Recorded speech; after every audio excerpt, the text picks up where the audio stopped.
going on, gang? So we're back in the gym this week. We just had our first session this morning at 7. Class was fully registered. 10 people. Looked like it was, or sounds like it was a good size to begin with. We'll probably expand that here over the next week or so. But if you haven't already begun pre-registering for classes, do so just to make sure that you can get in. And if you're finding that the class that you can make or the only one that you can attend is full, let us know. That's a good sign that maybe it's time for us to expand some of the sessions there. But we like for the classes to be right at 10. That helps keep a good energy and let us work out all of the details about making sure that we're training in a safe environment under the full capacity. We're going to keep doing the email of the day and the Zoom classes and this kind of at-home training. For anyone who is still going to continue training from home and not feeling quite ready to jump back into the gym, totally fine there. And if you have equipment at home and you're getting good use out of it and you're not quite ready to come back to the groups, go ahead and hold on to it. We'll find a way to work around it. We're likely going to be spending a fair amount of time jumping on the barbell when we're inside the gym just because we've been away from it for 2 months, but there will always be a slight variation to what we're doing so that you can follow along with dumbbells or PVC or something at home. So with that announcement, we're going to jump into our snatch PVC dumbbell, barbell, Olympic lifting technique right now. So the first part, we're going to do it a little different since the whiteboard now is already utilized for our in-class workouts of the day. So I'm just going to walk through what it says, and in the comments there should be the full workout listed. So the first part, A, we're going to go 5, 4, 3, 2, 1 is the rep scheme, and you're going to move through basically 3 parts. We have some single leg deadlifts, some lateral hops, and then a PVC complex. So you go all the way through 5s of everything, then 4, 3, 2, and 1. So the first one is single leg deadlift. This will be on each side. I want you to, let's see, maybe from the front. We're going to balance on one foot, and the idea is I want you to hinge at the waist, touch just in front of your toes with both hands, and then stand all the way up without ever using the other foot. So we're going to hinge forward, touch, and stand up.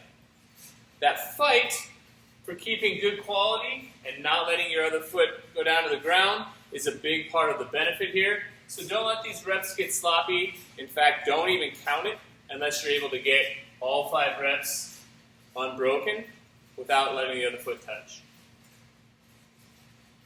It's amazing what the intention of making something happen will do versus just kind of like letting things go. So go at it with some good intention. I'm going to do the other side just to make sure I'm warm for the lateral hops that we have next. But we're going to balance, hinge, touch, and then come all the way back up.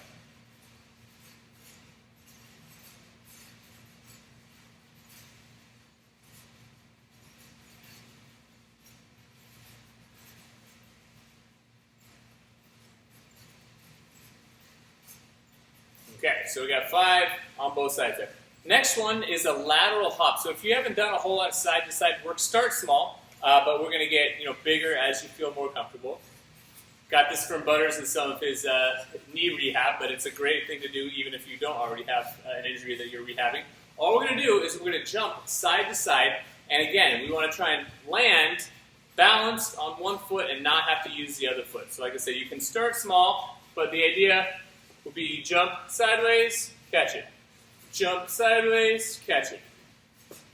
Like I said, there's no need to get too big too soon.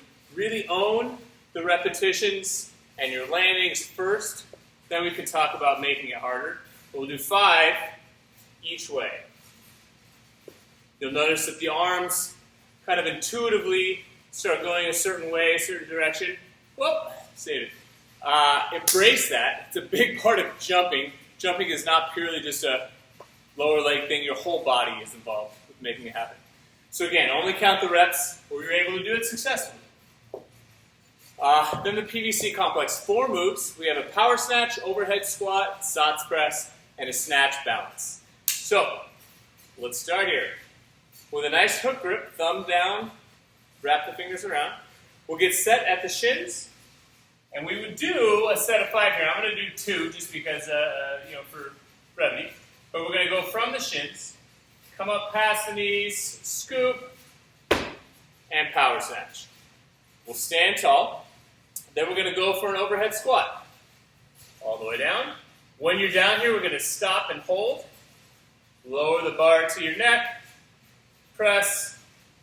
Stand.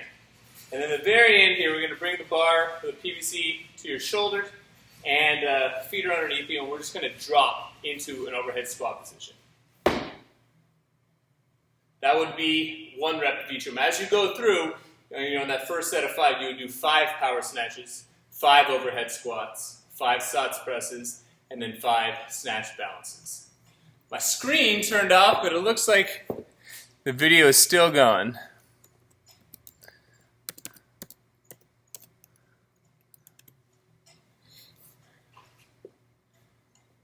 Okay, good.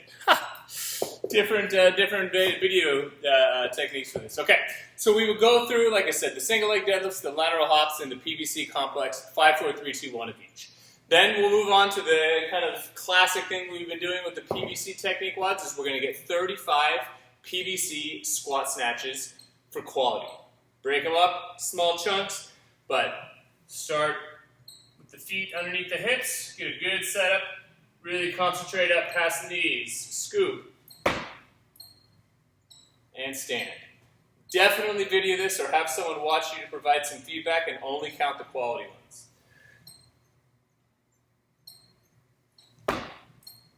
I've said it before, something that I struggle with, something I have to pay attention to when there's no weight or very light weight, is jumping forward when I do the snatch, so it helps to have a line underneath my foot to make sure that I pop up and drop straight down underneath that bar. So find the part that you are challenged most by in a weightless or low weight scenario and trying to develop it.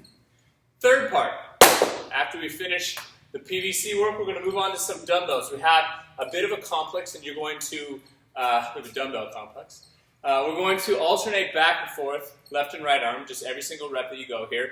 And we're working on some overhead mobility, stability, and some upper back extension here. So 3 moves. We're going to go for a dumbbell snatch, overhead squat, and then we're going to go for an overhead lunge. So what this will look like, show you a few times here, once from the front here. We're going to go down from the ground. You're going to snatch it.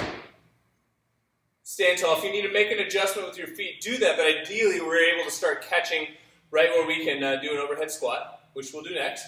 Deep as you can go.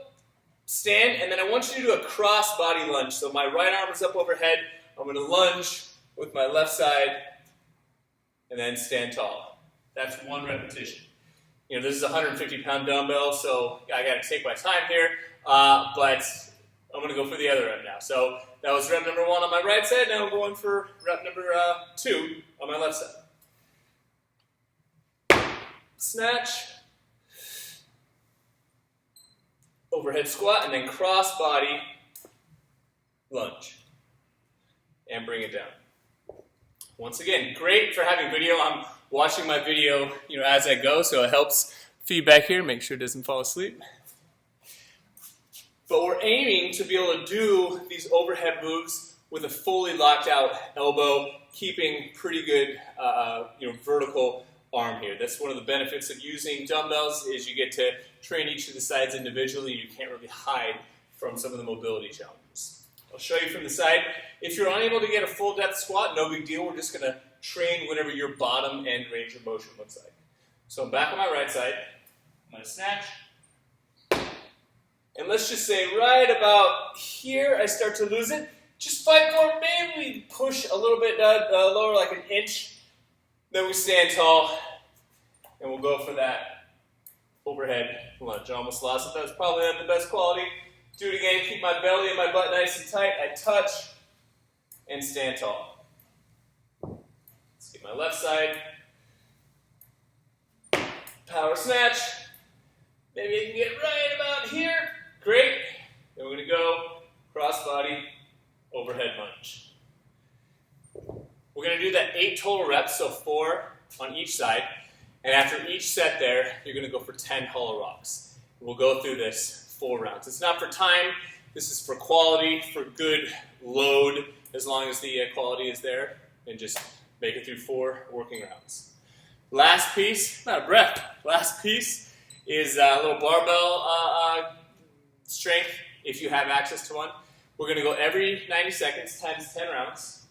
We're going to do a 2-position power snatch, each one having an overhead squat. So a few pieces going on here. I'll break it down for you. Start with your feet underneath the hips. If you just have an empty bar, it'll be at the shins, or if you have weight, it'll be on the floor. We're going to come up past the knees, scoop, power snatch, and I want you to stick it and don't move the feet because we're just going to overhead squat. Next one here is we're going to go for a hang power snatch. This is the second of the 2 positions. So right above the knees, scoop, stick the power, and then squat. So lots to benefit from 2-position snatches. One is that it helps emphasize getting full extension at the top of your pull just by reinforcing that second half of the move. And then what we're doing here is we're drilling the footwork so that when you land in that power position, it's in a place where your feet have good access to being able to drop into an overhead squat. So if you're somebody maybe newer to Olympic weightlifting, this is pretty common. When you do your power snatch, let's say you catch it with your feet pretty wide, I want you to make the adjustment needed and then go ahead and write it down. So we're just over time trying to train ourselves to catch it in the desired position so that we can drop all the way underneath it. And that's it. We'll get 10 rounds of that. We'll call it a day. Hope you enjoyed and hope to see some of you in here soon.